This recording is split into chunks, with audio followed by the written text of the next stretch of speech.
슬픈 단식 변하여 기쁜 찬송 되었네. 주의 보혈 흐르는데 믿고 뛰어나가 주의 은혜 내가 입어 깨끗하게 되었네.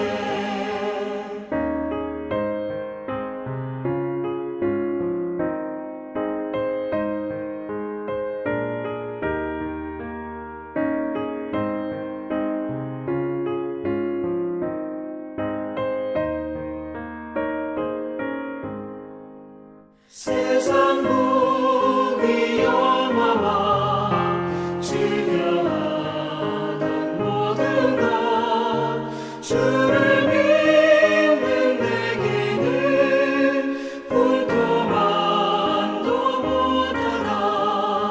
주의 보혈 흐르는데 믿고 뛰어나가 주의 은혜 내가 입어 깨끗하게 되었네.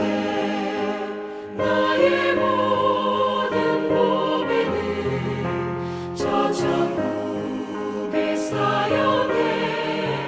나의 평생 자랑은 주의 십자가로다. 주의 보혈 흐르는데 믿고 뛰어나가 주의 은혜 내가 입어 깨끗하게 되었네.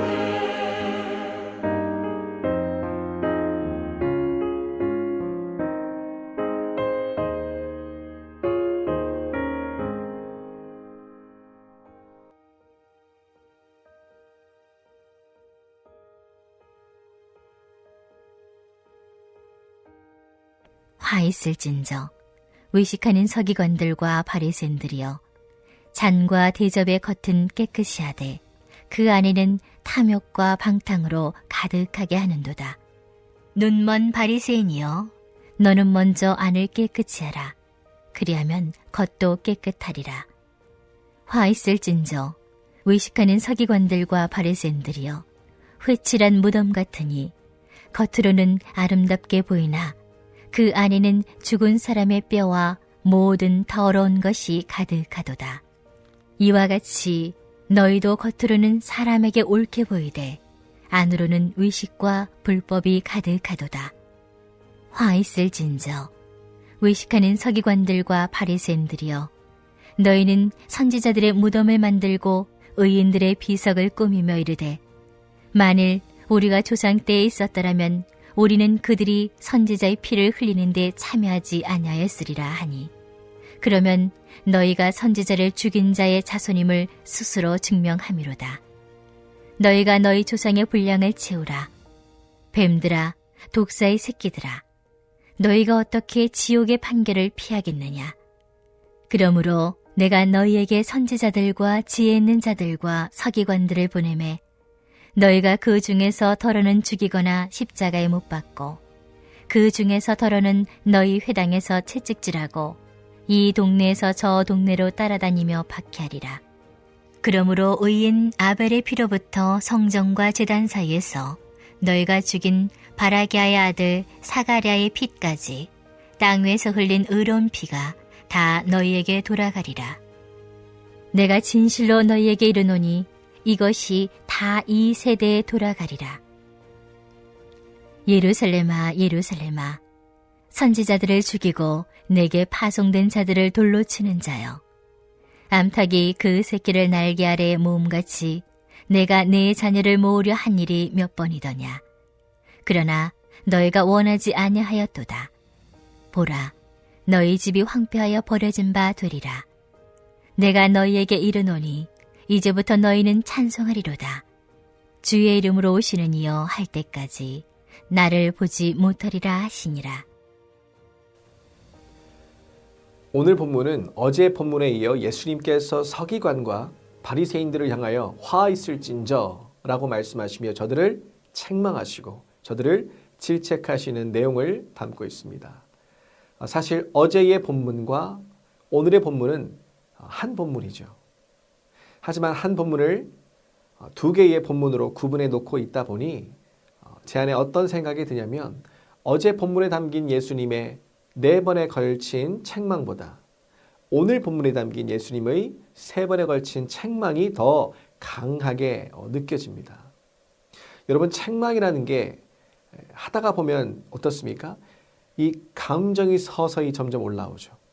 그러면서 말도 빨라지고 목소리의 톤도 높아지고 표현도 과격해집니다. 오늘 본문 속 예수님도 그러셨던 것 같아요. 실제로 어제의 본문과 오늘의 본문을 놓고 비교를 해보면 정말 예수님께서 이런 말씀을 하셨다고? 정말 예수님께서 하신 말씀 맞아? 이런 생각이 들 만큼 어제 본문에서는 볼 수 없었던 과격한 표현들이죠. 대표적으로 오늘 본문 33절에 기록된 표현들인데요. 이 뱀들아, 독사의 새끼들아. 여러분, 이런 표현도 서슴지 아니하시는 예수님의 모습을 오늘 본문에서 우리는 볼 수가 있습니다. 그렇기에 오늘 본문은 우리의 정신을 더욱 번쩍 뛰게 하죠. 왜냐하면 오늘 본문 속 예수님은 바리새인들과 서기관들을 책망하고 계시지만 그 책망은 결국 오늘 말씀을 받는 우리에게까지 향하고 있기 때문에 그렇습니다. 여러분, 인류 신앙인과 삼류 신앙인의 차이가 무엇인 줄 아십니까? 삼류 신앙인은 성경을 늘 자기 중심적으로 해석합니다. 이런 유형의 신앙인은 어떤 특징을 지니고 있느냐면 책망에 관한 말씀에 대해서는 나와는 상관없는 말씀으로 받아들이는 게 이게 특징이죠. 오직 평안과 축복만을 선포하는 말씀만을 가까이 하려 합니다. 반면에 인류 신앙인은 말씀을 편식하지 않죠. 나를 찌르는 책망의 말씀까지도 겸허히 수용하려 하고 책망을 통해 연단을 받고 더 나은 성품의 사람으로 변화되는 것을 기뻐합니다. 그렇다면 여러분은 어떤 유형의 신앙인이 되기를 원하십니까? 달면 삼키고 쓰면 뱉는 삼류 신앙인이 되시겠습니까? 달면 단대로 삼키고 쓰면 쓴 대로 삼키는 인류 신앙인이 되시겠습니까? 어떤 신앙인이 되는 것이 주님께서 바라시는 모습일까요? 꿀송이처럼 달게 느껴지면 그것대로 감사, 쑥처럼 쓰게 느껴져도 그것대로 감사하며 받는 그런 신앙인이 주님께서 우리에게 원하시는 모습 아니겠습니까? 그래서 바라옵기는 오늘 말씀을 나랑 상관없는 말씀으로 여기지 않는 모두가 되기를 소망합니다. 나에게 주시는 말씀으로, 아멘으로 여러분 오늘 말씀을 받기를 바랍니다. 이러한 여러분 모두가 되셔서 인류 신앙인의 삶을 살아가는 모두가 되기를 간절히 소망합니다. 여러분, 오늘 본문 25절에서 27절까지의 말씀에 보면 각기 다른 표현이지만 같은 의미를 담고 있는 세 단어가 등장합니다. 하나는 잔과 대접의 겉과 아니요, 하나는 눈먼 바리새인이요, 그리고 마지막 하나가 회칠한 무덤입니다. 세 표현 모두 예수님께서 바리새인들과 서기관들의 모습에 빗대어서 저들을 책망하시며 쏟아내신 거친 표현들이죠.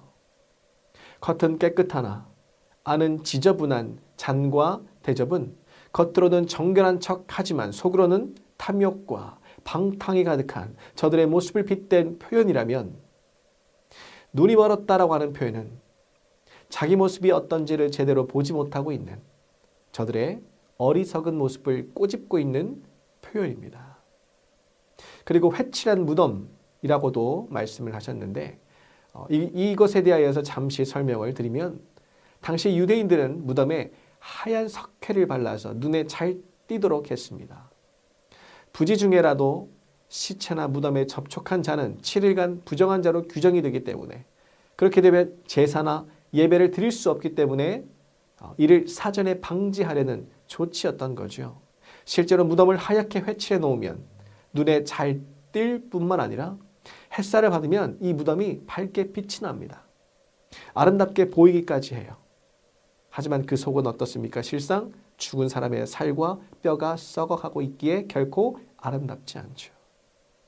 사람들 앞에서는 경건하고 단정한 모습을 보이지만 돌아서면 온갖 불법과 외식을 반복하던 바리새인들과 서기관들, 그들의 모습은 겉은 하얗게 칠해져 있지만 속은 썩은 뼈와 부패로 가득한 무덤과 다르지 않았죠. 그래서 예수님께서는 그들을 향하여서 회칠한 무덤이라 이렇게 부르신 것입니다. 그렇다면 저들과 비교해 볼 때 여러분, 우리의 모습은 어떻습니까? 우리는 저들과는 엄연히 다르다라고 여러분 자신할 수 있을까요? 예수님의 저들을 향한 경고의 말씀이 우리와는 관계없다, 상관없다 말할 수 있을까요? 우리라고 해서 부끄러운 모습이 전혀 없는 게 아니죠. 이를테면 주일마다 경험하는 기적이 하나 있습니다. 이름하여 3분의 기적입니다. 여기서 3분은요, 예배 후 3분을 뜻합니다. 예배 후 아멘 하고서 빵! 자동차 경적을 울리기까지 평균적으로 걸리는 시간. 예배 후 남보다 빨리 가려고 자동차 엑셀을 밟기까지 평균적으로 걸리는 시간. 예배 시간에 받은 은혜가 증발하기까지 평균적으로 걸리는 시간. 3분은 바로 그 시간을 뜻합니다. 왜 교회 주차장에서 이런 일이 벌어지는 걸까? 제가 곰곰이 생각해 보니 예배당은 공식적인 자리예요. 하지만 주차장은 비공식적인 자리라서 그렇습니다. 무슨 의미냐? 사람들의 눈이 덜 미치는 곳이라는 의미죠. 예배 시간에 눌러놓은 우리의 본성이 주차장에 가면 그래서 튀어나오는 겁니다. 그러면서 상대를 향한 배려보다는 내 권리를 주장하게 되는 거죠. 이렇게 위선은 악한 사람들의 삶에서만 발견되는 게 아니더라는 겁니다. 성도의 삶에서도, 성도가 모인 자리에서도 발견되는 게 바로 이 위선이다라는 거죠. 내 작은 자존심이 건드려질 때, 내 이익과 내 체면을 지키고 싶을 때 언제든지 우리 안에서도 고개를 불쑥 들 수 있는 것, 이것이 바로 위선인 겁니다. 그만큼 위선은 언제든지 우리에게 일어날 수 있는 일이라는 거예요. 그래서 오늘 말씀은 우리와 상관없는 말씀이 아니라 밀접한 관련이 있는 말씀인 겁니다. 그런데 우리는 어떻게 행동합니까? 언제든 위선에 빠질 수 있다는 사실을 좀처럼 인정하려 하지 않죠. 위선의 기준을 사람에게서 찾기 때문에 그렇습니다. 적어도 나는 저 사람처럼은 안 해. 세상에 완벽한 사람이 어디 있어? 이 정도는 다들 하지 않나? 이렇게 남과의 비교를 통해 스스로 괜찮다, 나는 괜찮아 라고 생각하는 거죠. 하나님 앞에서가 아니라 사람들 사이에서 자신을 평가하는 겁니다. 때로는 상황을 방패 삼아서 모순적인 행동을 합리화하죠. 그때는 어쩔 수 없었어. 그 상황이라면 누구나 그랬을 거야. 따지고 보면 내가 일부러 그런 것도 아니잖아? 이렇게. 여러분, 이렇다 보니 위선에 대해서 자꾸만 무뎌지는 거죠. 둔감해지는 겁니다. 여러분, 위선이 다른 죄보다 무서운 이유가 바로 여기에 있죠. 다른 죄는 비교적 드러나기에 돌이킬 기회라도 있지만 위선은 눈에 띄지 않게 자랍니다. 그래서 자각조차 어려워요. 그래서였을까요? 예수님은 바리새인들과 서기관들을 향하여 한 번의 경고로 끝내지 않으셨습니다. 화 있을진저. 어제 본문에서는 4번이나 책망하시더니 오늘 본문에서는 무려 3번이나 이어서 저들을 책망하십니다. 그런데 저들이 자기 위선을 깨닫지 못하고 있었기에 반복해서 책망을 하시다가 그렇게 얘기를 하는데도 깨닫지 못하자 예수님께서는 막연히 위선을 행하는 자들아, 이렇게 화 있을진저 라고만 말씀하지 아니하시고 마지막에 가서는 왜 저들이 위선자인지를 구체적으로 드러내고 계십니다. 함께 본문 29절에서 31절까지의 말씀을 저와 여러분이 함께 읽도록 하겠습니다. 화 있을진저 외식하는 서기관들과 바리새인들이여, 너희는 선지자들의 무덤을 만들고 의인들의 비석을 꾸미며 이르되 만일 우리가 조상 때에 있었더라면 우리는 그들이 선지자의 피를 흘리는데 참여하지 아니하였으리라 하니, 그러면 너희가 선지자를 죽인 자의 자손임을 스스로 증명함이로다. 아멘. 여러분, 함께 읽은 이 세 구절에 따르면 어느 날 예수님께서는 바리새인들과 서기관들이 선지자들의 무덤을 정성껏 단장하고 의인들의 묘비를 세우면서 저들이 우리들이 조상 때에 태어났더라면 우리는 우리의 선조들처럼 선지자들을 박해하지 않았을 거라고, 선지자들을 죽이지 않았을 거라고, 저들이 이렇게 서로 나누는 대화를 예수님께서 들으셨던 것 같습니다. 이들이 나눈 대화에는 여러분 어떤 속마음이 숨겨져 있습니까? 우리가 우리의 선조들보다 더 낫다 하는 거죠. 더 의롭다, 더 선하다라고 하는 의도가 깔려 있는 대화죠. 이에 예수님께서는 무엇이라 답변하십니까? 하나님의 아들로 이 땅에 온 나를 알아보지 못하고 오히려 죽이려 하는 너희 역시 조상들과 결코 다르지 않다라고 말씀하시죠. 너희는 과거 하나님의 사람들을 죽였던 조상들을 비판하고 비판하지만 지금 너희가 나를 대하는 태도를 봐라. 너희 역시 너희 조상들의 길을 반복하고 있지 않느냐라고 예수님께서는 말씀하고 계시는 겁니다. 되풀이되고 있는 태도를 문제 삼으시고 엄중히 경고하고 계시는 거죠. 그렇다는 것은 우리와 바리새인들, 우리와 서기관들은 피 한 방울 섞이지 않았지만 우리가 저들과 같은 태도를 보인다라고 한다면, 저들처럼 위선을 행한다라고 한다면 여러분 우리는 저들의 무엇이라 볼 수도 있겠습니까? 저들의 후손이라고 볼 수도 있겠죠. 저들의 위선의 계보를 잇는 후손이라 말할 수 있다는 겁니다. 여러분 그렇다면 우리는 어떻게 해야 바리새인들과 서기관들과 같지 않을 수 있을까? 어떻게 해야 위선을 분별할 줄 알며 거룩함에 이르는 인생을 살 수 있을까요? 오늘 본문 37절의 말씀을 저와 여러분이 함께 읽도록 하겠습니다. 예루살렘아, 예루살렘아, 선지자들을 죽이고 내게 파송된 자들을 돌로 치는 자여, 암탉이 그 새끼를 날개 아래 모음같이 내가 내 자녀를 모으려 한 일이 몇 번이더냐. 그러나 너희가 원하지 아니하였도다. 아멘. 여러분 시골 마당에서 병아리들이 모이를 쪼아 먹으며 흩어져 다니는 모습을 보신 적이 있으십니까? 이들은 아무 걱정 없이 이리저리 뛰어다닙니다. 그런데 갑자기 하늘에 맹금류가 나타나면 어미 암탉이 그것을 보고는 날카로운 소리로 새끼들을 부르죠. 그러면서 날개를 활짝 펼칩니다. 그 순간 병아리들은 손살같이 어미에게로 달려가죠. 그러면서 그 날개 아래로 파고듭니다. 위험에서 벗어나려면 어미에게로 가야 한다라는 것을, 그 품에 안겨야 한다라는 것을 병아리들은 본능적으로 알고 있는 거죠. 예수님께서 자신을 이렇게 암탉에 빗대신 이유가 여기에 있습니다. 그것은 병아리들이 어미 암탉에게로 달려가서 그 품에 안기듯 너희 또한 너희가 나와의 거리를 좁혀야 한다라는 거죠. 너희가 내게 나와 내 품에 안겨야 한다라는 거죠. 그래야만 비로소 너희가 위선에 빠지지 않을 수 있다라는 것을 말씀하고 계시는 겁니다. 안디교회 성도 여러분, 우리는 예수님과의 거리가 멀어져서는 결코 위선을 이길 수 없어요. 우리가 위선을 분별하여 위선에 빠지지 않으려면 여러분 방법은 하나입니다. 오늘 예수님께서 가르쳐 주시는 방법 무엇입니까? 자기의 몸을 내어주어 새끼들을 보호하는 암탉처럼 우리를 위하여 기꺼이 자기 몸을 내어주시고 십자가에 달리신 그 예수님의 날개 아래 거하는 것.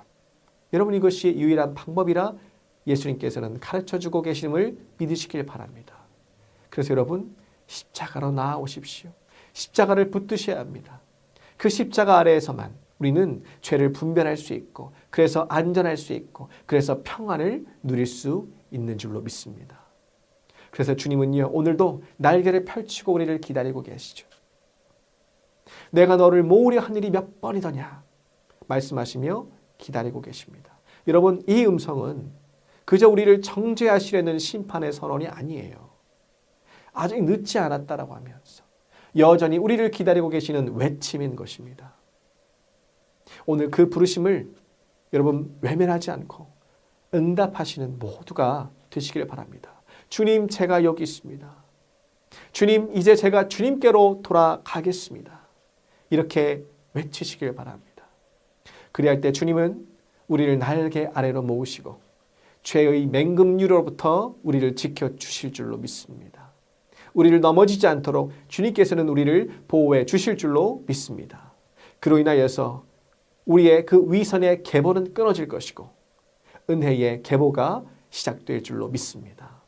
주님의 날개 아래 거하셔서 십자가 아래 거하셔서 여러분 이 놀라운 변화를 경험하시는 축복의 주인공 모두가 되시기를 주님의 이름으로 간절히 축원합니다. 이 시간 말씀을 기억하시며 함께 기도하기를 원합니다. 예수님의 날개 아래 십자가 아래 거하기를 결단하는 우리가 되게 하여 주옵소서.